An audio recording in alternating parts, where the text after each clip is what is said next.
I could hear everything. Looking lovely.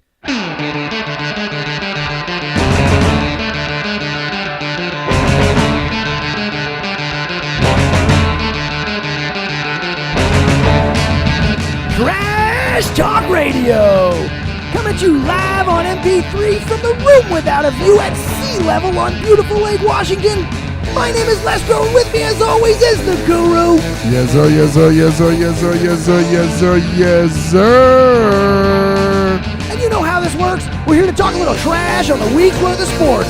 I don't know anybody except the Guru, and the Guru knows all. Man, I know a little something, man. Just a little something. Guru, it is a big episode 37, and Guru's gone crazy about those Capitals. So we've got Luca back from the Waterboy Report to talk a bit about Lord Stanley's Cup. Plus, the NBA Finals are in full swing, and it's all about the superhero versus the super team. That's right, we're talking lots of LeBron. LeBron versus Boston. LeBron versus Golden State. LeBron versus J.R. Smith. LeBron versus everyone. Then you know, Guru, that we definitely have to talk about BRYAN COLANGELO'S burner accounts and what it means for this offseason for my Sixers. We were so close, Guru. We on the wire now. We want about burner accounts now. So close. And as always, you know, we've got the 2-minute drill, and we've got a game coming up, a special game this time for the Great Eight, in honor of the Great Eight. Guru. Let's go. The Caps, all Caps stand up, baby. TrashTalk Radio, episode 37. Yes, sir. 37. Gosh, damn, son. I know, man. Starting to feel my age on this one. You know what I mean? Man, 37, man. That's when you know you know what we are. We're not rookies no more. No. You know, we're no vets yet. No, we're no rookies. We're no elder vets. You know what we call us? We're in our prime. In our prime. We are in our prime, and I ain't talking about Amazon. No, like my boy over on Basehead says, we're in that contract year now, man. Baby, we talking about prime and no shipping needed. You know, and we talking about prime, and we ain't talking about math either, baby. We ain't talking about that prime number. Kids stay in school. That's how the Guru knows about prime. Now, Guru, it is good to see you, my friend. It's been a couple of weeks here. We missed last week with Memorial Day. How you doing? Man, I'm living the dream, man. Don't you pinch me, man. Just living the dream. Lestro. How was your Memorial Day, brother? What'd you do? Anything good? What did I do Memorial Day, man? I saw you take a picture of LeBron roasting the Celtics over on there on Guru's film room. Looked like you were doing some camping. Oh, why does everybody think that's some camping, though, man? Because you're toasting marshmallows. What do you mean, why? I was telling the wife that I'm like, everybody's telling me you went camping. What's your black ass doing camping?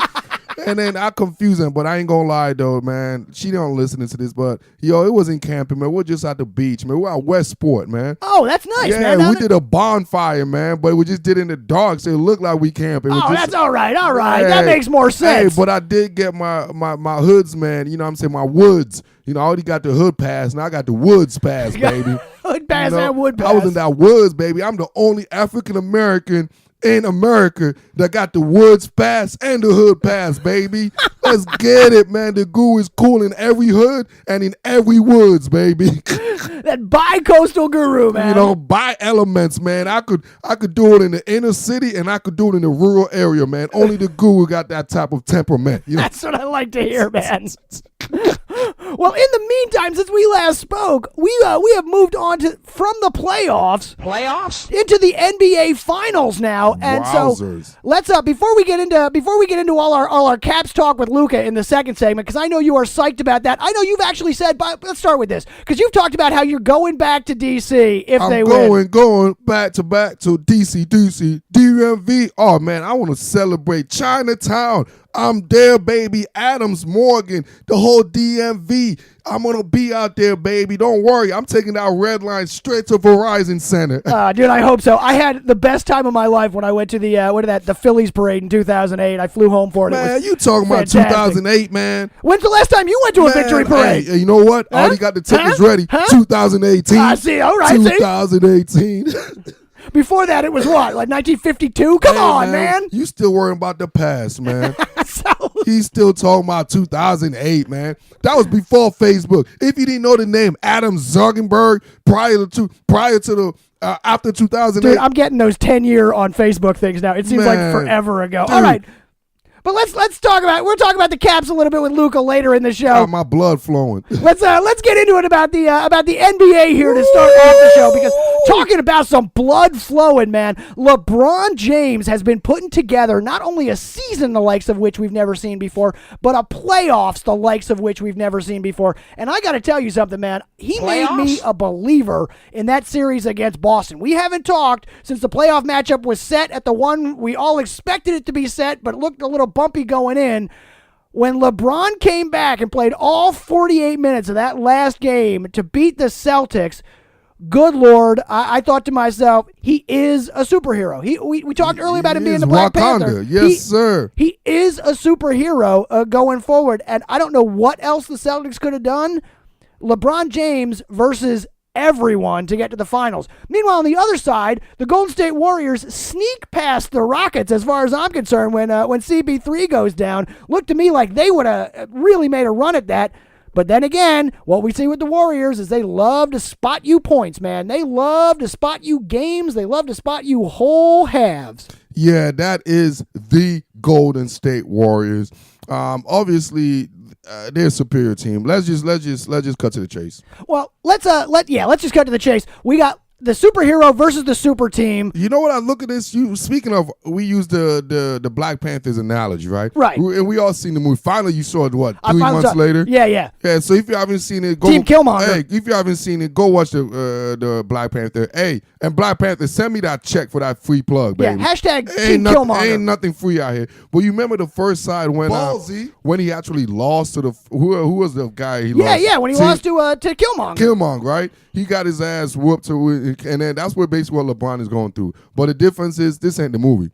No, this is real life. He's not going to come back. No. And nobody's going to resurrect his career. You know what's going to resurrect it? When he goes to L.A., baby. That's another note. But all right, we'll get to that. So let's talk about the finals here. Now, I thought going into the finals, the way LeBron was playing, he's almost impossible to bet against. Mm-hmm. And that game one, he came out and showed it, Guru. He came at 51 points, just dominated, dude. And I apologize, King James, because I made a dumb. I got to put the Guru's dumb. I was a dumbass. Really? Because I said KD is close. Might be the best player in the NBA. I'm sorry. I've been wrong before. Not a lot, but I'll eat this one. LeBron is head and shoulders. Hey, send that check, Head and Shoulders. Head and shoulders above every player to play in the NBA right now. It just in that series against Boston coming in, and then in game one, LeBron just put everybody on his back. And I know we talked about this a little bit, but I have to ask you this. All this talk about J.R. Smith, George Hill, because he had a great game. All right, so yeah, let's get into game one. He had a great game. Now, game one, the Cavaliers have a great game. LeBron James has a record-setting kind of game, just one of those career games. It gets 46 minutes into this game. LeBron James has them up. 47 minutes in, there's a foul call that goes against him. They've still got it going. In the last 3.5 seconds, George Hill misses a free throw. J.R. Smith has no fucking idea what he's doing and runs around. And we get that look from LeBron, that meme that will become historical. We will never this for the rest of our lives, Group. We're going to see that face. LeBron with his arms out. Like, what did you do? Oh my God! What did they say? I can't say it because the kids are listening. Just WTF? In fact, we in Disney, right? Man, LeBron's like, what the fuck? Looking at J.R. Smith, because at the end of that game, they're tied up. Hill makes a free throw to tie it. He misses another free throw. Now, by the way, the ref said they should have given him a third, but he misses that free throw. J.R. Smith, out of nowhere, miraculously gets the rebound and dribbles out the clock. You know what? I'm not even gonna blame J.R., dude. Really? I'm not gonna blame J.R. You're not gonna blame J.R.? He had the ball, Guru. Everybody's saying that. See, you're an only child. You don't know this. It's true. I am an only child. When you have siblings, like I'm the oldest, and I'm just using this oldest analogy. When my middle brother, my younger brothers do anything dumb, right? You know who got the blame? Oh, always the oldest. The oldest. Why didn't you stop him? Why didn't you stop him? And that's the thing about being the oldest, right? LeBron, there was a timeout left. You and I both know J.R. Smith don't shoot fadeaways. You and I both know J.R. Smith don't think. But when he's back, because we all label LeBron as the greatest IQ basketball mind to ever play the game in a sense, right? Right. Especially after the playoffs, we're seeing his photographic memory. Photographic. But one thing I think photographic me is like once he saw J.R. Smith back is against the basket. Now that's one element of awareness. Hold up. Why are you running this way and the ball supposed to go that way? So, and there's a timeout left. And LeBron caught it. And let me take that back. L.A. Bron caught it, right? L.A. Bron called it, but he called a timeout with, 0.8 seconds? Yeah, way too late. Way too late. So what I'm getting at, Mr. L.A. Bron, what he should have done earlier when he saw JR with the ball, walking or running to the three-point line, there is no way. Instead of calling timeout in 0.8, call that timeout with 2 seconds left. But it's 3.5 seconds. I can see LeBron watching JR like, what are you doing? Oh, my God. Already the time's up. We're out of time. That's right there is the difference between the greatest of all time because it's such a small line. It really is like, what are you doing? Dude, oh, my God. How could... That's game over. But that's the difference, though. For you to be called the greatest of all greatest, you have to do some things that even the regular people won't do. And what the regular people will not do is have the ability to call a timeout with 2 seconds left. See, but the greatest, you know what the greatest would do? They will run to the referee because they know they're the oldest and they know they're going to get blamed for not doing it. They know whose legacy's hurt here. Is it J.R. Smith legacy? No. Whose legacy? Is it George Hill legacy? No. Whose legacy? It's LeBron. So you know that. He knows that. So why did he call a timeout a second too late? To me, that's a microcosm of his career, why he's not the greatest of all time. Because he's only a second away and he's a second short. That is crazy, man. I appreciate the thought, and I like that. That is such a hot take to blame LeBron for that. I love that, but I still think you got to at nothing else. This is J.R. Smith at this. The dude doesn't know the score. You got to expect that your teammates are going to know the score. And what we learned from this is that LeBron James literally has to play all 48 minutes. If he takes 3.5 seconds off at the end of the game and tries to trust his teammates, the Cavaliers lose. Hey, you know what? So be it. So be it. So be it, LeBron. You know what you're getting with JR. Come on, man. Well, that's true. Time out. You're 100% correct about that. If you have your brother that you know that's the bad brother, out of your siblings, you know we all know this. If you have a kid, dude, you have multiple kids. You know one kid is hard-headed. You just know it. You know the one not to call in when you need just that. Like Kevin Love is gonna get a concussion, and get hurt sometime. Sometime. You know this. Count on it. And you know J.R. Smith is not gonna make a 3-pointer until Game 7. You know all this happens. He don't step up to the crucial games, and you know he's gonna make a bonehead play. That's everything you do know.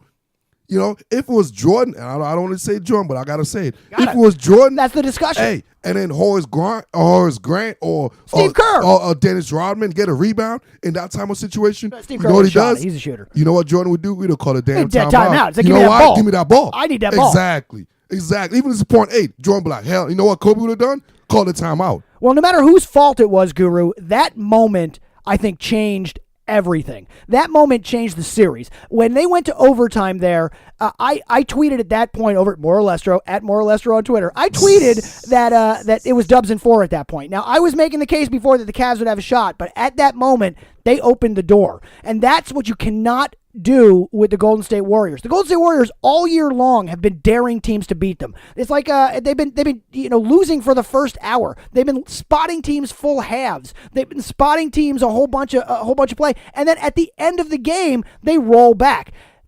J.R. Smith opened the door, and from that moment forward, the Warriors just fucking bum rushed it. It was over. They came through. Dubs in 4. Now I'm saying there's no way that LeBron comes back from this. The look on his face, the fact that he knows he can't trust his team. Where do they go from here, though, Guru? You know what? Game 3 Wednesday. It's a gentleman's sweep. Just a sweep. No, it's a gentleman's sweep, meaning they're gonna give LeBron one game. One game in Cleveland. That's it. Put it like this. They want to win it in Oakland. Put it like this.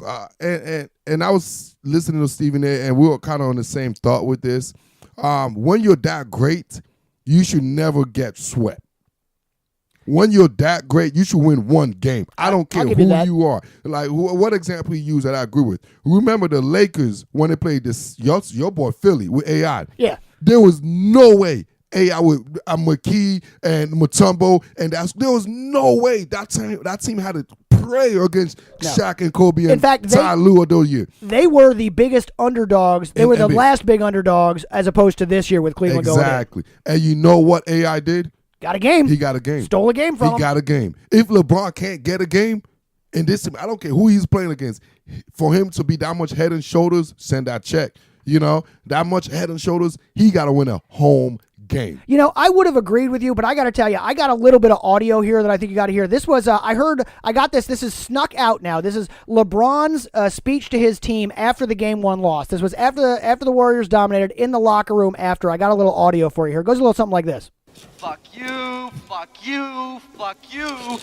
You're cool. Good game, Kevin Love. Fuck you, I'm out. I think he's done, man. I think LeBron mentally checked out of this series at that point. Like, you know what? LA, here I come. You know, like that. Oh, you buying it too now. You better buy that straight in the casino, baby. That Matt Ryan, Aaron Rodgers check. Getting out of town. I think at that point, I don't know if he's getting out of town or if everybody else is getting out of town. But that, as far as I'm concerned, is that. But the question going forward here, Guru, is with a 51-point performance in the first. Now, can LeBron actually, do you think it's possible that he could have the kind of series that gets him an MVP trophy here, even in a loss? That pisses me off, dude. What do you mean? This millennial nonsense. You know, we're not the millennials generation. Yes, y'all millennial. I don't care if y'all listen. I'm calling y'all millennial asses out. You know, ballsy. There was nothing that was never a participation trophy. Like, I don't even know what the hell that is. When we played, you don't get trophy for participating. No. You do not. And you didn't want them if you did. You do not. No. You know what the MVP is? He led his team to a victory. That's why you're most valuable. You're not the most valuable player on a losing team. Now, Guru, there would be precedent for this. There had one time, the logo, Jerry West, the first time the award was ever given out, the finals, they gave it to Jerry West, who lost to the Celtics that year. Jerry West had one of those like LeBron sort of years. He averaged 37.9 points, 4.7 rebounds, and 7.4 assists. And in Game 7, he had a triple-double, 42, 13, and 12 in the finals loss. In what game? Game 7. Okay. See, the point of the matter is it was competitive. So you think it gets... Game 7. That's a distinguished difference. And you don't think it goes anywhere near that far? Look, let me play this on half bake or something. Hang on. To the no. Sign me, Aristar. All right. Well, I think there would be precedent for it if that kind of performance, but no, I think Steph Curry. Hey, precedent, dude. Enough of that participation grade. But you think enough of you? Just because you go to school or class every day for the whole year, don't mean you get a perfect attendance sticker. I don't care. If you fail all your exams, you still fail, dude. You still fail. I don't care if you show up in class every single day, but if you still get Fs in every damn test, you failed. So then the question becomes, who is in the running for this? Is it Steph's to lose? Steph's, dude. I'll tell you what, man, the way he lit up Game 2. Steph, dude. We got an interview later with Luca. He talks about how they were close for a couple of quarters, and then Steph Curry lit on fire, and the Cavs went so cold. Steph shooting the ball all the way from Santa Clara, man. He was shooting it from Oakland out there, man. He was falling into the damn ocean. I'm talking about he was shooting the thing all the way from the Pacific Ocean, man. Nothing but net. Right, sitting on the couch with Joel Embiid. Watch this shit. I know we can't go a whole 5 minutes without hearing a 76ers comment, man. Well, you know I'm always coming back to it. So you're saying as we go forward, you like this in 5? This is the way... Hey, this is a precursor. Is this LeBron's last stand? Well, that's the next question. Is what happens in this finals? Will this determine whether or not we see LeBron in Cleveland? And is it LeBron's last stand, Guru? It is. That's LeBron's. it. That's simple. It is LeBron's last stand. The movies are already getting ready. You know, the movies already getting. They already have an appointment. The cable's gonna be shut off. Right. I think they got Comcast. They got Cox cable from what I remember over there. So Cox, they already got the date. The movies are coming. The Shakers are coming. And just like what did was it Cleveland that disappeared for Baltimore? The team. When they killed Cleveland? Oh, yeah, that was it? No, yeah, it was the Cleveland Browns disappeared for Baltimore. Cleveland Browns? Yeah. Hey, you know what's going to happen? LeBron's going to get all his trucks, all the movers and all the trucks. Going to come by 2:30 in the morning, baby. You already know this ain't the first time somebody left Cleveland in the middle of the night. I go to a much nicer place this time than in Baltimore. Hey, this ain't the first time, and it probably won't be the last time somebody's going to leave Cleveland in the middle of the night with a bunch of trucks, I'll tell you. So if I was you guys, when is it? Okay, game 4, the game 3 is on Wednesday, right? So I'm assuming game 4 is on Friday. No, probably Saturday. Saturday or Friday, whichever date it is, y'all watch out, because that same night, if you see a bunch of moving trucks leaving Akron, Ohio.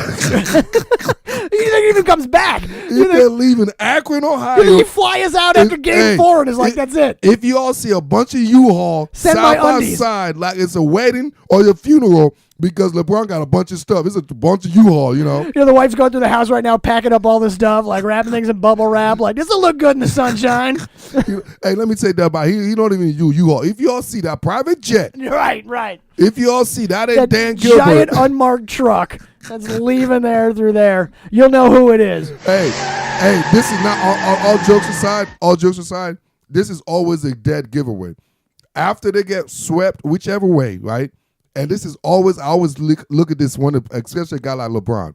Once he walk out the court, if he takes his jersey off and give it in the stands, or take any headband, any of his material off his body and throw it to the fans, that's the number one indicator. That's the last time he's ever going to wear a Cleveland jersey ever again. Y'all remember the last game when he was with Cleveland, what he did when he threw everything out.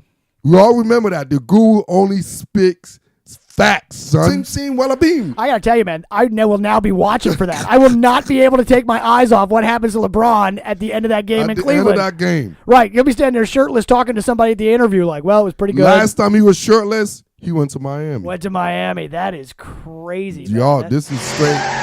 The guru spitting hot facts on TTR, baby. All right, well, Guru, you are absolutely convinced, as we learned in the last show, that he is headed to L.A. because Nike's setting up shop down there. It's called LEBRON'S, baby. So, but I got to ask you about the BRYAN Colangelo burner account scandal out there in Philly. Now, this has dominated my sports world for the past week. This was like the Roseanne thing on Twitter for Sixers fans for the past week. It's been absolutely batshit crazy. So, if you don't know what happened on here, and if you don't know, you really got to go check out the Ben Dietrich article on The Ringer.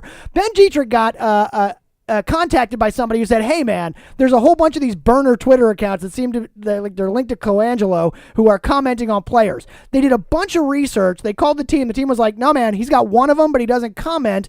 The others disappear that same day, right? Just disappear immediately within a couple hours. All of them are supposed to be linked. Dietrich writes this article about Colangelo's burner accounts. Now, what they're doing on these burner accounts is he's slagging players, he's defending himself, he's defending trades. He slags Joel Embiid on one of them. He slags Markelle Fultz through him. He talks about basically potentially information for Jahlil Okafor, and he spends the entire time defending his shirt collars, which if you've ever seen come up around his ears. And he spends several tweets and characters talking about how they're normal collars. Hey, so what he's done is a normal businessman, what they do on Yelp. You know, what they do on those little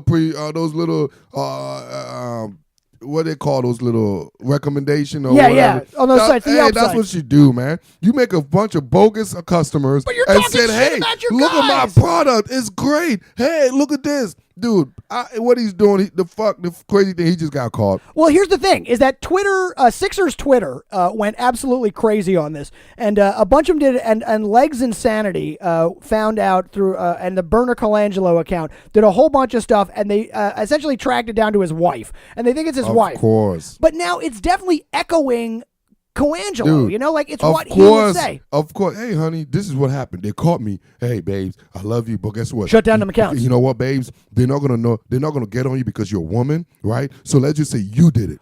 That's what happened. I think she started it anyway, but hey, of course that's the angle. You falling for the same angle, dude? You falling for the same thing? Do you really?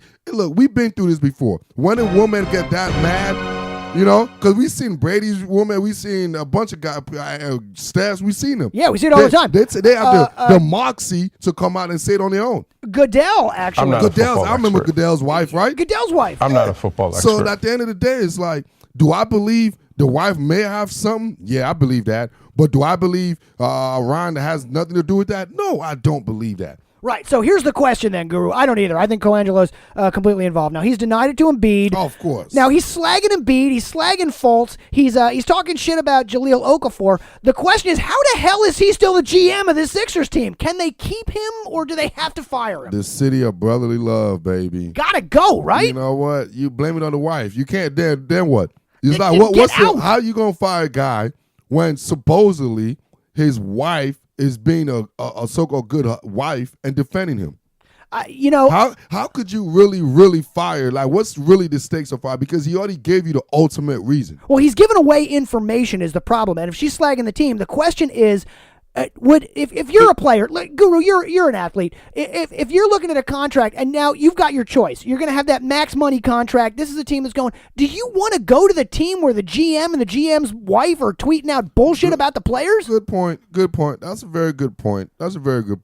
But then again, if that same GM is offering me $200 million, but he's not going to be the only one. That's just it. Everybody's going to be offering max money. I'm just saying, if that GM, sometimes I don't know about you, but sometimes bygone be bygone when you win. Well, I mean, you guys are winning, right? You guys in the playoff, right? We won this year. Yeah, you're going to, and it looks very promising, right? It looks great going forward. So funny. If Colangelo doesn't fuck this up. Well, Colangelo is the reason why you guys are in the same situation. No, Hinky's the reason we're in this situation. Same difference. What Colangelo brought us, what Bellinelli and Ilyasova? Thanks, man. That was great. Guess what? Got us into the playoffs. Scrappers. We're not in this position because of Colangelo. Scrappers. He's riding this wave. Hey. Gots to go, Guru. He got to go. What did he do wrong? Big Collar. He's talking shit. Big Collar's got to go. So he's doing what me and you are doing right now? Yes, but we're not the GM. No, hold up. So now we could just say Mrs. Lestro is the one that's doing this. If she is, I still could have to be fired for Oh, that. man, get out of here, man. If Mrs. Get Lestro was talking outta shit here. about you on Twitter, you still wouldn't come up. You'd be like, man. Hey, at the end of the day, and then if you're like, you know what? The baby's cute enough. You know what you say? You about, hey, Guru, I'm going to re-up that contract with you. I'm like, you know what, ma'am? I'm sorry. You're sorry, too. We haven't sit down over dinner, and you paying for it, and I signed it, and just sign me that check. All right, we are going to agree to disagree on this one, then, Guru, because I say Big Collar's gots to go. Gots to get out of there. You're done. We're through with you. We need to get players in, and you're not going to be able to do it. You need to get players, and y'all was going a great job drafting, man. What you need the players for? What are you talking? Because you need veteran. You don't. Come on. You're just making me sputter over here, man. Just going crazy. Just constantly over here like, what? I'm turning into you. Ooh, right after. Ooh, that is fuck. All right, so Guru, let's take a quick break on this. I'll calm down a little bit. We'll come back. We'll do our interview with Luca and talk about the NHL playoffs. We'll get a little bit to make sure that we're in there to do a little 2-minute drill, and then we'll get a little game time for the end. What do you say? Yes, sir, yes, sir, yes, sir. Trash Talk Radio. TTR, baby.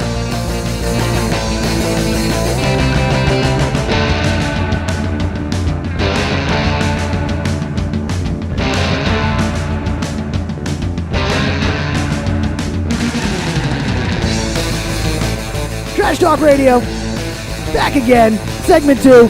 Guru, bear with me for a second. You know how this goes. We got to do the plugs here. Do the plugs, baby. Trash Talk Radio and TrashTalkRadio.com. Brought to you as always by the WorldOfSportsNetwork.com. World of Sports Network, connecting the world through the sports we love. You got to head over there and see all the great stuff, all the great shows from the links to Guru's Film Room on Instagram. You got to see the Sports in Order. You got to see the Sports Court. You got to see my show with the attorney at Sports and Cisco the Realist Baseheads. We got the link to, I'm sure it'll be a crazy Denton day in my opinion with the All Caps winning. And make sure you check it out. So you can always find me, Lestro, on Twitter at @MoreLestro. You can find the Guru on Guru's Film Room on Instagram. And Guru, I think that gets it about out of the way there for the plugs, man. Plug. Don't think I got to say all that plugs better be in all caps. So listen, as we get into the all caps here, let's go to our phone call with Luca real quick and get him on the line here because we had a great conversation with him and we're going to talk about a little bet you made with Luca. So we'll get right into that. What do you say? This is Trash Talk Radio. All right, so Guru, we are back on the phone with Luca from the Waterboy Report on YouTube, and we got him on here for a couple reasons. First of all, it is the great NHL playoffs are going on, and we got to talk to him about that. We got to talk to him about the NBA playoffs because he's got some things to say, especially because we got to talk to him because he got to debate Stephen A. Smith, who has to be as big a gas bag as he looks on TV. We'll get to that, though. But first, Luca, let's review the last time that you were on the air with us. I definitely want to go back in time and review this. Here we go. Review it. Don't say nothing, Luca. Right here, man. When the Caps do what they're supposed to do, by next week, I need you to be wearing my grade 8 Capital jersey. I will send that to you, boss man. You better wear my jersey because we getting that monkey, and I want to get a screenshot of you with a monkey, with the monkey out the back. Is there a monkey at the Toronto Zoo we can get? Take that monkey out the back, baby, and be like the grade 8. We all about the grade 8 because you always been an anti-grade 8, man, from day one, and I don't like that. I don't like the kid. You always been anti-grade 8, man. You're just giving him the business on this. Guru, I'm just spitting the facts of what's going to happen. But listen, I'll take you up on that offer. If somehow the grade 8 surpasses Sid the Kid, hey, I'll give you my address. You'll send it over north of the border. You'll send it to here, Canada, and I'll wear that for you if it in fact happens. But I'll be confident that it won't happen. All right, so Luca, the clip that we just heard. I love it. Luca said he's only spitting the facts, man. Not the fiction, but the facts, man. We got you spitting the facts that the grade 8 will not get past Sid the Kid, and if he does, the Guru promised to send you a jersey for you to wear. And my question is, how's the jersey fit, buddy? The jersey, because it's going to even be sweeter, man. Because I was thinking, what makes it even sweeter? When the grade 8 actually were up 3-1.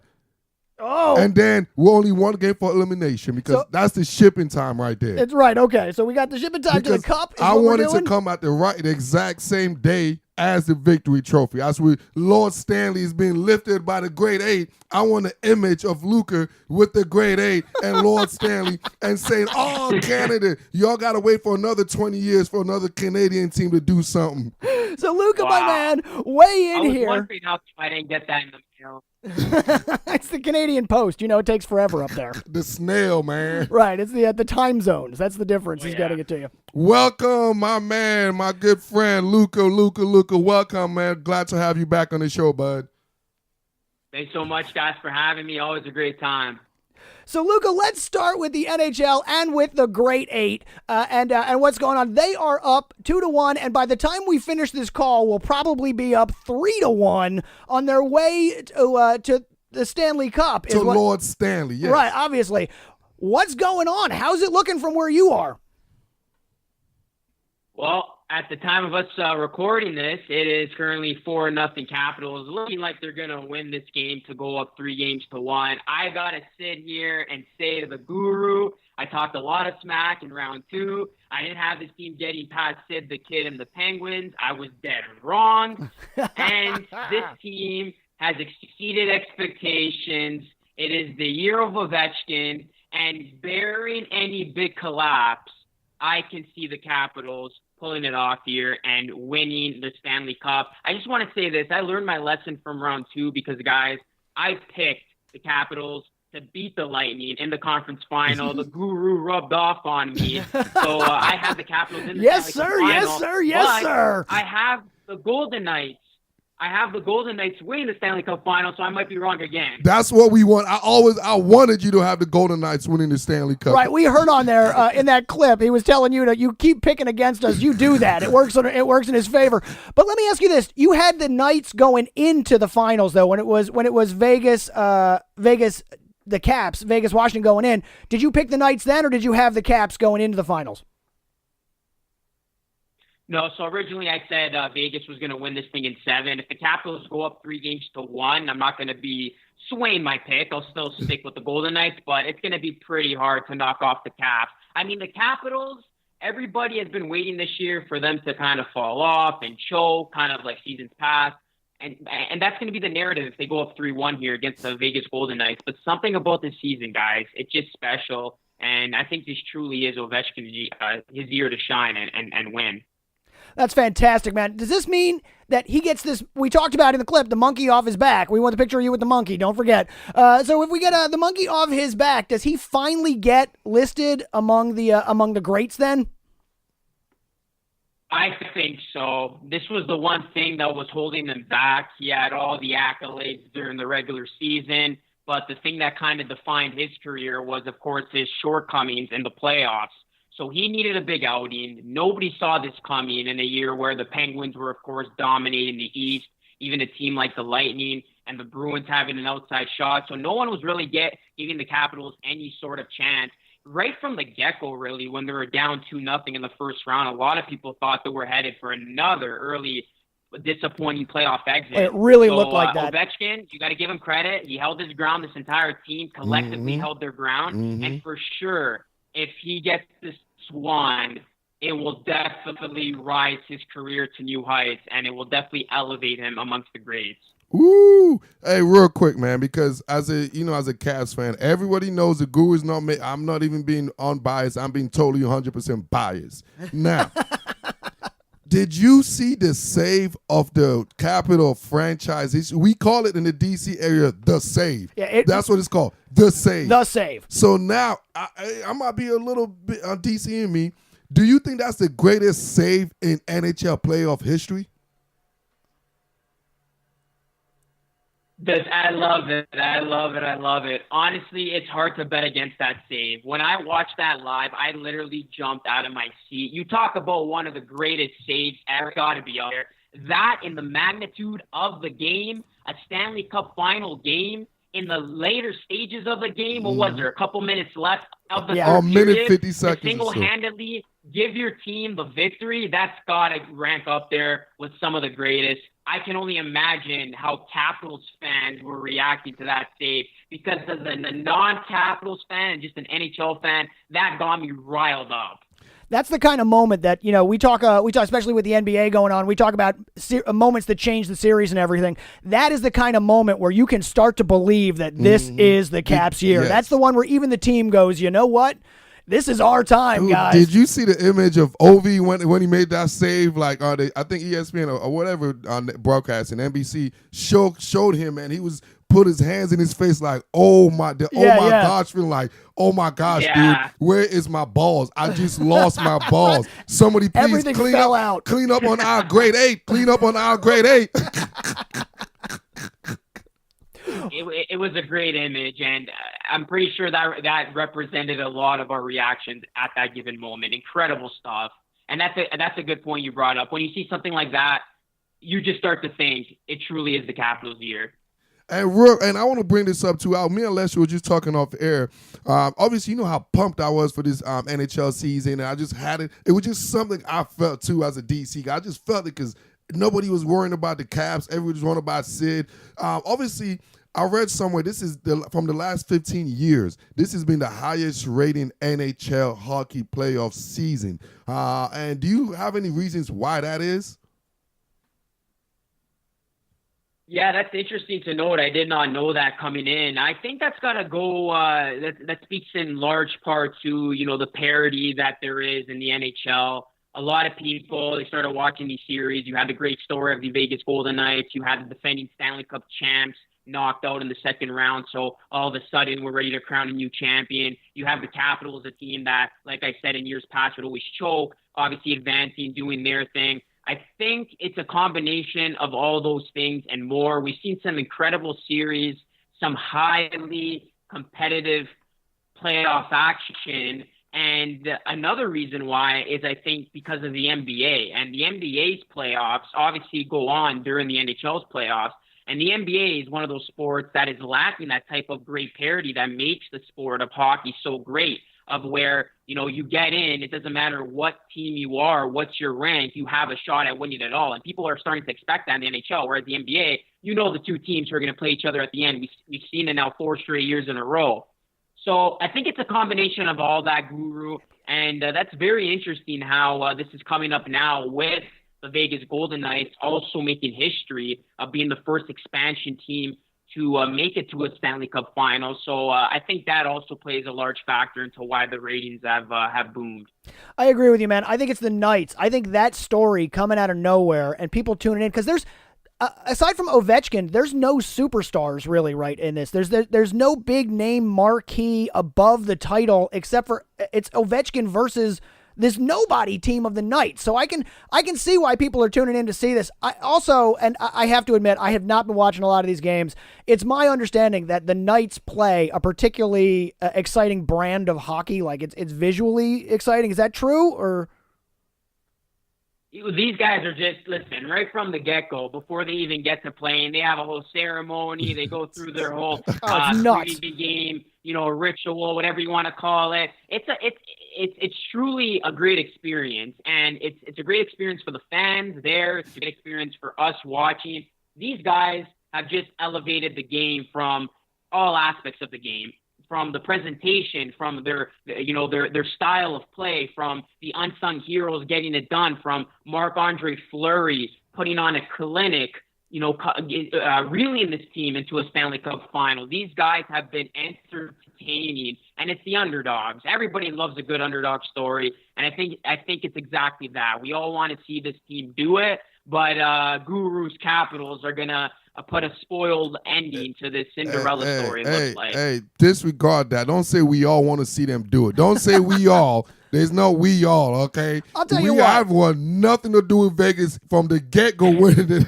I'll tell you what. I would rather see the Capitals win. Everybody other than Capitals fans. Right. Rephrase that. They want to see the Golden Knights go all the way, but it looks like the Capitals are going to spoil that. Well, I'll tell you what. I would rather see the Capitals hoist the cup, but if they can just do the parade in Vegas, I think it'll be more fun to watch than the one in D.C. That's what I want to see, everybody back in D.C., the Guru's coming for that celebration, baby. I will make that trip all the way. I ate 6-hour flight just so I could be involved in that all-red, all-cap celebration. Well, Luca, you mentioned it before. That's what's up. We also want to talk to you about the NBA playoffs here because you got some thoughts on what's going on there. Now, your team, the Toronto Raptors, got it handed to him by LeBron, who has been playing like a superhero in this playoff series. He is having the kind of season and the kind of playoffs we've never seen before. But going up against the super team of the Golden State Warriors looks a little human. What are you seeing out there? Well, what I'm seeing out there is the Cavaliers spoiled a perfectly good opportunity in Game 1. That was the game they had. It was given to them on a silver platter. That was the game that I anticipated that they were going to steal because I knew Game 2, they actually exceeded expectations because I thought it was going to be a blowout right from the get-go. It was actually close through 3 quarters, and then finally the Warriors and particularly Steph Curry explode in that 4th quarter or en route to a blowout win. But that Game 1, LeBron gives you 51 points. You play a perfect game. You had a lead with about 35 seconds remaining, and then you have the controversial call not going your way with the referees, and then you have the blunder of the centuries, what I called it on my podcast earlier today. Yeah, you're not J.R. wrong. Smith. I don't know if this guy drank Henny before getting into the game But Joel or Embiid where said. his mind was at, but you talk about the NBA Finals. I'm not talking about, beginner ball, high school ball. I'm talking about the NBA Finals. You're in a Game 1. You're paid millions of dollars, and your players at the free throw line. You got to be aware of the in-game situation. You got to be aware of what the score is because LeBron's face guys after that said it all. They blew that moment, and there was no guarantees if J.R. Smith was going to score on that play or make the right play in itself, but you at least want a chance in that situation because all of the life was sucked out of them after that play, and that's why they got blown out in overtime. So Game 1 should have been theirs. And real quick, it didn't happen that way. Real quick, just to chime in on that last play, and I saw somewhere, correct me if I'm wrong, but there was a timeout available. There was a timeout available. There was a timeout. Yeah, the one thing that's kicking me is, okay, we blaming all this on J.R. Smith. We already know this is This is not new. Okay? Well, if you watch the clip at the end, LeBron tries to call a time. That's the thing, though, at the end. Yeah. So my question is, with him being the greatest of all time, already when he saw JR going backwards, where was the awareness to say, ref, time out, like run to the ref? Because for you to be that great, and we always talk about, like I believe a couple weeks ago, they were talking about when LeBron knows everything that happens in every play like a robot, right? Photographic memory. Yeah, photographic memory. So where is your photographic memory now in that split time when you really need to be like, hey, time out. So then, in a sense, because you being the leader of basketball, that would be one of the smartest played. Would have been now talking about he's one of the smartest players to ever play the game. Just the fact that instead of waiting when he was 0.8 seconds left to call the timeout, but when he was actually running away from the basket to actually call the timeout. How do you feel about that? Yeah, that's an interesting point. I wouldn't put the blame on LeBron James. So if I gotta kind of rank who to put the blame on, I would pretty much rank it like this. So number one, I think George Hill should be, put under, should get a lot of the blame to begin with, because I think, if he makes that free throw, he's an 80% free throw shooter, that alleviates everything. So number one, I'll put George Hill. Then after that, obviously it falls on J.R. Smith. But then I would even go to Ty Lue. I would say Ty Lue should have called that timeout because he's watching the game from the outside perspective. So I would put him with more of the onus, then LeBron, and then LeBron James, who did try to call the timeout, like Lestro was saying, but he called it too late. So I wouldn't necessarily say LeBron, it was his fault.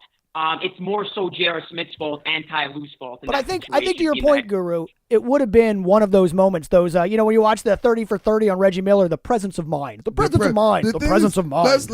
I don't think I agree with you when you said Ty Lue, because we all know who coaches his team. It's not Ty Lue. Now all of a sudden we wanted Ty Lue to be a coach when we know for the last couple of years it's been LeBron's team. Right. I mean, there's been instances when LeBron actually called the out-of-bounds play. It's been facts. So now we want to make Ty Lue to be a coach when it's been a LeBron coach team the whole couple of years since he's been back in Cleveland. Yeah, I agree with you. Ty Lue is there because the NBA rules say that somebody has to wear a tie on the sidelines.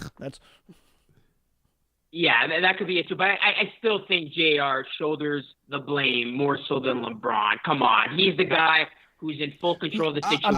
I'm totally with you, Luca. I'm totally with you. Put it like this. If Dennis Rodman would have grabbed that board with 4-point-something seconds left, I bet you Jordan would have been like, time out. I think Jordan would have taken it away from him and dunked it. It's like this. I guess that's why that's a whole different debate. That's why I always wanted to talk about this, because I didn't hear no one talking about why didn't LeBron call the timeout, or why didn't, because we give him so much credit. So much credit for, he got a photographic memory. How did you know what happened 10 straight plays? How did you know what happened? It was a big old spectacle on the sports media. But now we forgot about all that cerebral, all that great court awareness. When, dude, you called timeout late. You thought about it, but you thought about it too late. Now, why can't we have that be the blame since you are the team? That's a hot take, my man.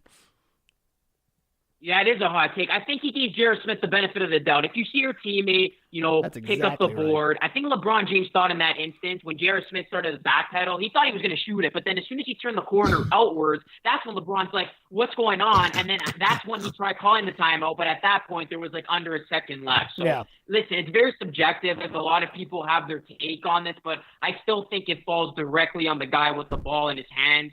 But hey, to your point, LeBron James tried to call the timeout. He was too late on that. That sound like a microcosm of his greatest career. It's like he's great, real great, but he just falls short of the greatest. Well, before we let you go, Luca, because we know we're running out of time with you here, let's talk about your experience debating Stephen A. Smith. Now, it was about LeBron. How coincidental, right? So let's start with the argument itself. It was about where LeBron should go next year, right? What was your take, and then what was Stephen's?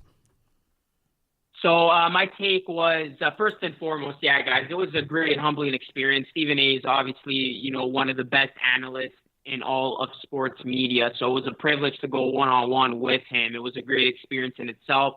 So my take was that LeBron James should stay with the Cavaliers. But that was on the notion that LeBron was going to get it done and win the championship this year, which is obviously in big time jeopardy. Because I know if LeBron James doesn't win it this year with the Cavs, he's packing his bags. He packed his bags already after game one, it looked like.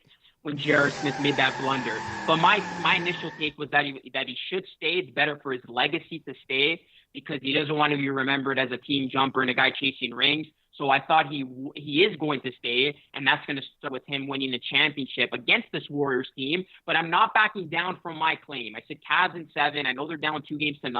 But LeBron's been in this situation before. I'm still giving the Cavs a shot. But if they lose Game 3, then that's pretty much done. Luca, I love it. That is exactly my take too. LeBron should stay in Cleveland. Stay where you're loved. You already have your ring.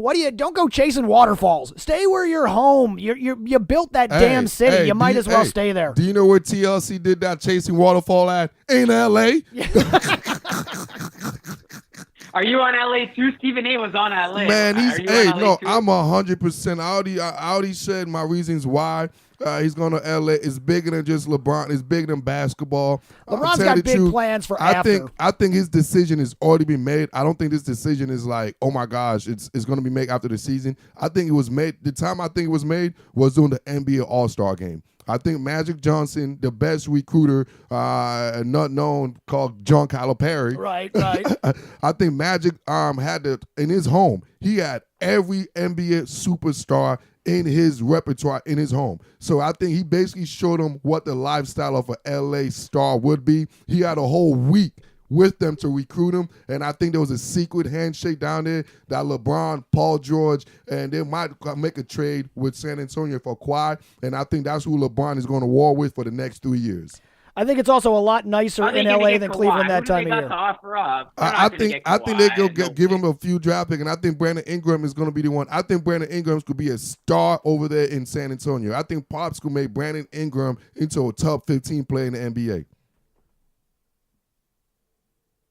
I'm with Luca on this one, man. I think he should stay in Cleveland. I think there's a good possibility he goes to LA, and I think you're right. He has bigger plans than just basketball. Yeah, that's a guy who wants to do a lot of shit, but he should stay in Cleveland. He should stay there for his legacy. He should stay there for the game, and at all else, he should stay in the goddamn East. If he wants to get back to the finals every year, he should pick on an East team and just roll through from there. Saying. Hey, but like I said, with Paul George, go ahead. Go ahead. No, go ahead, boss. No, I was going to say, ultimately, I think if LeBron leaves, and I said this against Stephen A., ultimately, I think he's going to the Rockets because they already have a super team in place. Well, they have 2 All-Stars in place, so he would make it a super team. Or, to Lestro's point, I would stay in the Eastern Conference. And if you are going to stay in the Eastern Conference, you would go to the Philadelphia 76ers, or how about this for a hot take, guys? And I'm going to end with this.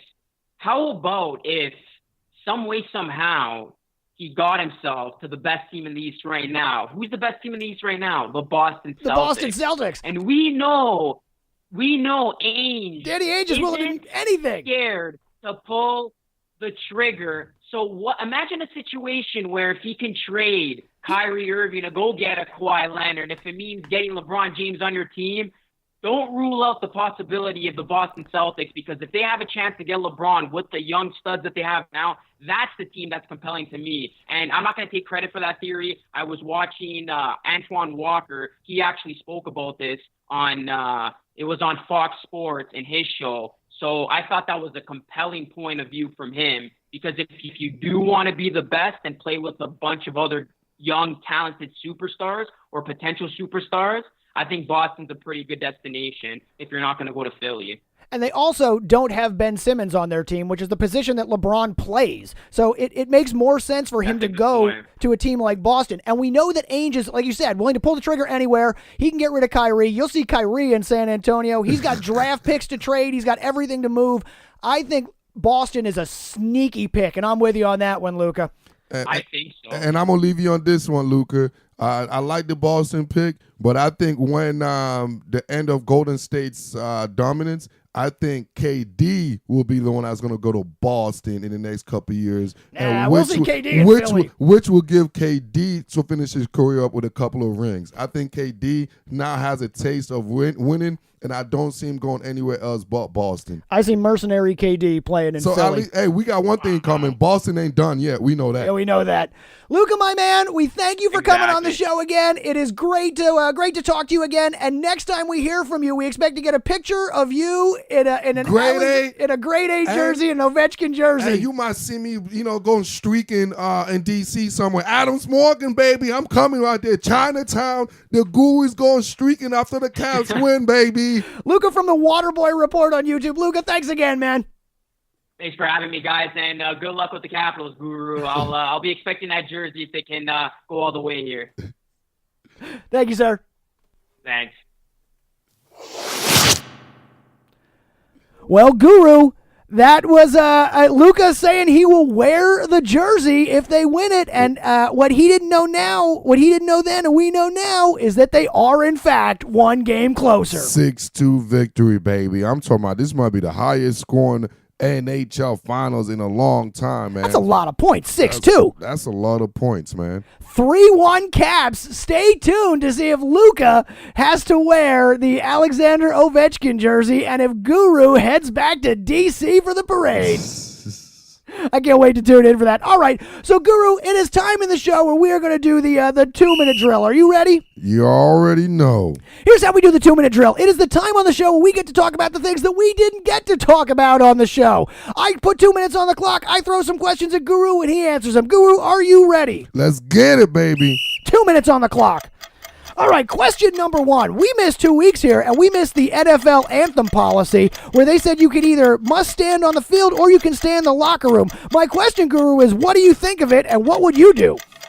Stand or be in the locker room. You either have to stand for the anthem or you can stay in the locker room. There go the NFL being the NFL, man. Right? The NFL being the NFL. So, some I'm policy. not a football expert. Some policy is gonna kick in. At the end of the day, it's a business, so a business always wins. It's a stupid policy, and I would stay in the locker room. Hey, speaking of staying in the locker room, the president disinvited the Philadelphia Eagles to the White House today. Would you go, or would you say, you know what, I'm taking a knee? Dude, you got disinvited, dude?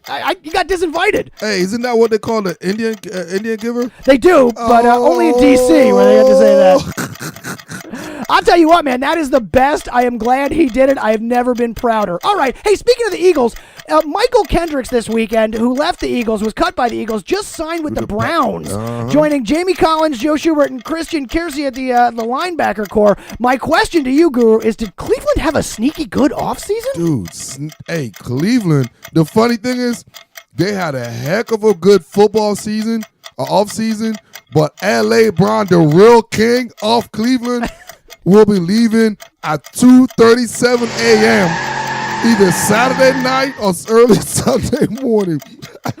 All right, so let's talk about LeBron for a second. LeBron. We talked about LeBron's time on the court. Let me get you, Brown. Sneaky good offseason. Are they going to be better this year? Yes, they will. All right. Hey, you went 0-16. You got to win one Right, game. how can it be worse, right? So, talking about LeBron, he was making news not only on the court in the finals, but off the court, too. Did you see that outfit with the shorts? My question is, Guru, would you wear that? What'd you think? Hey, I love it. Really? If I don't have, like my baby always say, if I don't have chicken legs, boy, I'll be sporting that. I love it, man. See, I got the chicken legs, That's so why I can't do it. Exactly. I can't sport that. Final question, Guru. Last week, Pusha T murdered Drake, ending both the beef that they had and the Toronto rapper in general. Sir. My question to you is favorite rap beef. Do you have one? Oh, man, there's been so many beef growing up, man. So many. I like 50 Cent, what he did with Ja Rule. Really? Straight wankster. I love You a Wankster. That's my track right there. See, and obviously Hove and Nas, man. That's the one. I love that beef, man. That's the one, man.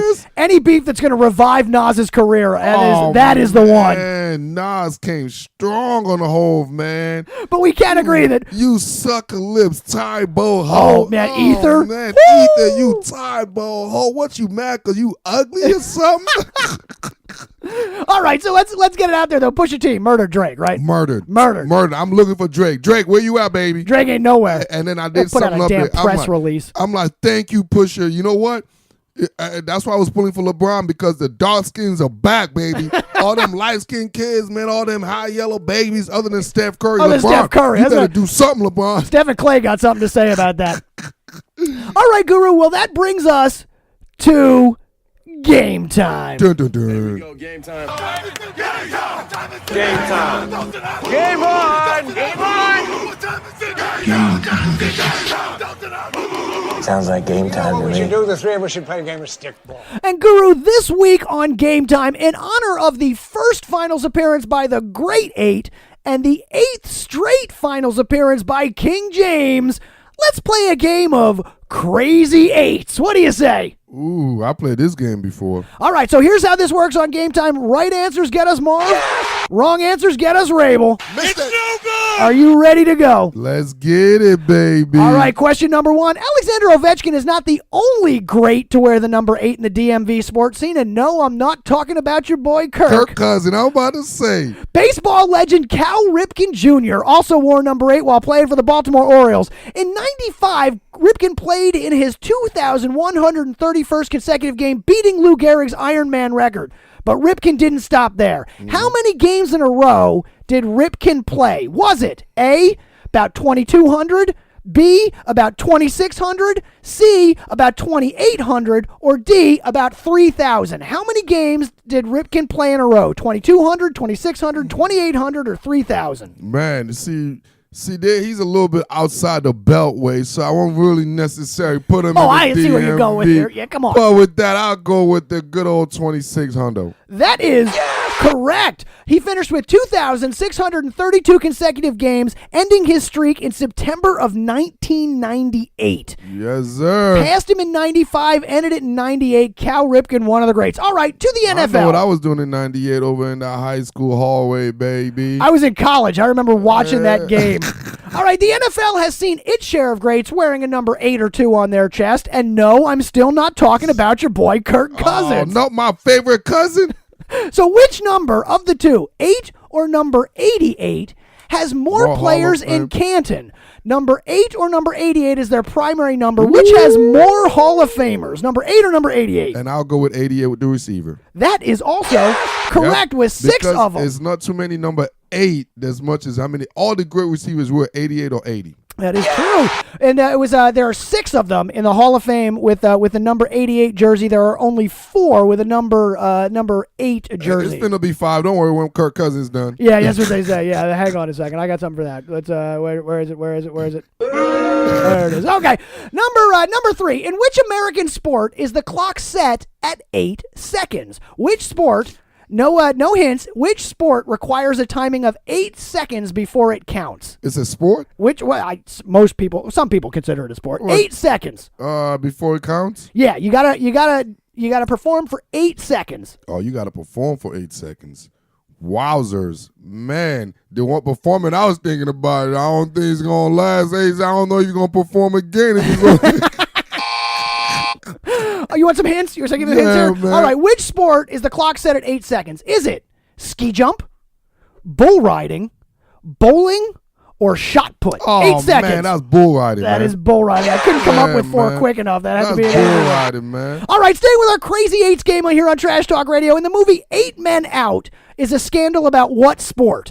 8 Men Out is a scandal movie about what sport? Is it hockey, baseball, basketball, or bobsled? Hockey, baseball, basketball, or bobsled? 8 Men Out. 8 Men Out. I'll go with baseball. Just you know what I'm saying? Just because it says 8 men and it says out. That is correct. It's about the 1919 Black Sox scandal with shoeless Joe Jackson. All right, on to number 5. Let's no hints on this one. All right, I don't need no hints, baby. Let's go. Which NCAA men's basketball program has the most Elite 8 appearances? The most Elite 8 appearances in our Crazy Eights game on Trash Talk the Radio. most Elite 8. No hints. Most Elite 8. The most Elite 8, I will go. Let me guess. I will take 2 guesses. All right. One guess is it's a blue school. I guarantee it's a blue school. All right, that is true. I will give you that one. It's a blue school. And not only is it a blue school, but it's in the South. Yes, okay, I'll give you that one too. It is not Villanova. And it's in the South, so meaning it's only a couple of blue schools in the South. They're all in blue in the I'm South. calling it the University of Kentucky. Ooh.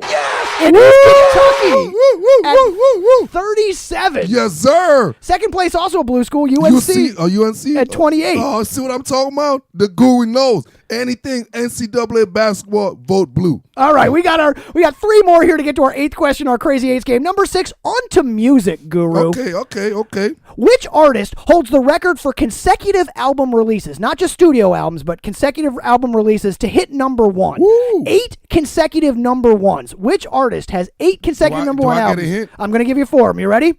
Is it The Beatles, Beyonce, Garth Brooks, or Eminem? Who has 8 in a row? The Beatles, Beyonce, Garth Brooks, or Eminem? Hey, whoever is watching me right now on Instagram Live, I hope you heard that question. Answer that for me. Oh, come on. The Beatles, Beyonce, Garth Brooks, or Eminem? 8 in a row. Straight number 1. I don't even think Eminem did 8 total albums yet. I don't think Garth Brooks did 8 albums yet. So I am going with, what's the other 2 between Beatles and Beyonce. And Beyonce. Woo! Mighty B. You know what? I'm going with the Mighty B Duels. No. It was actually Eminem. What? He got 8 albums? Yeah, from the Marshall Mathers LP to Reveal in 2017, all of them hit number 1. Now, there was a greatest hits in there, too, but all of those hit number 1 to set the record. It's not Beyonce's freaking Eminem. By the way, in studio albums, Jay-Z has 11 in a row, but he released some hits records that didn't hit it in there, so he has that. Hey, speaking of Beyonce, though, she had 8 number 1 singles in the 2000s. 8 number 1 singles. Yeah, in that first decade of the 2000s. Pay my bills. 8. But not all of those were solo records. How many of Beyonce's number 1 albums were Destiny's Child songs? How many of Beyonce's 8 were Destiny's Child songs? Was it 0, 1, 2, or 3? All right, so I know for sure one of the things, pay my bills. All right, we already know that's a national anthem. All right, ain't nobody paying no damn bills except my baby. I pay dinner, babes. I would say with them girls together, Beyonce probably have 3. Destiny's Child had 3 number 1 hits on their I'm like Sean Livingston, first baby. record of the decade. I'm gonna be 9 for 9, baby. Amazing. All right, final question, Guru. 8th question in our Crazy Eights game. Finally, for number 8.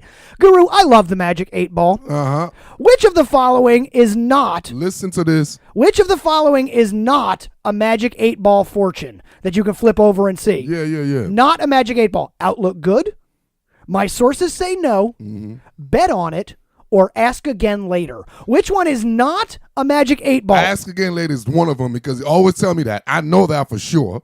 Outlook good. My sources say no. Bet on it or ask again later, which is not a Magic 8 Ball. Bet on it is on it. I saw that. Bet on it again.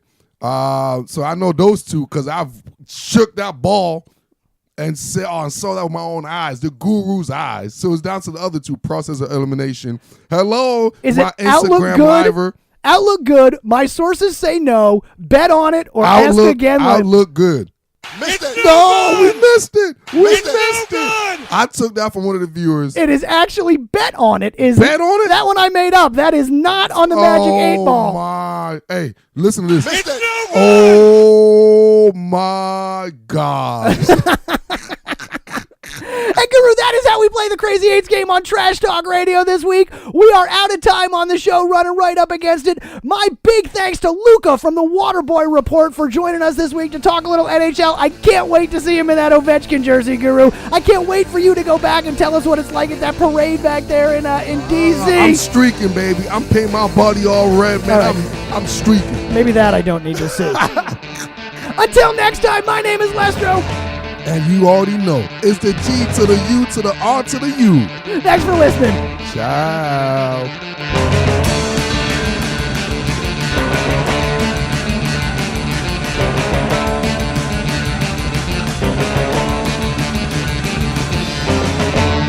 Got the Woods pass and the Hood pass, baby.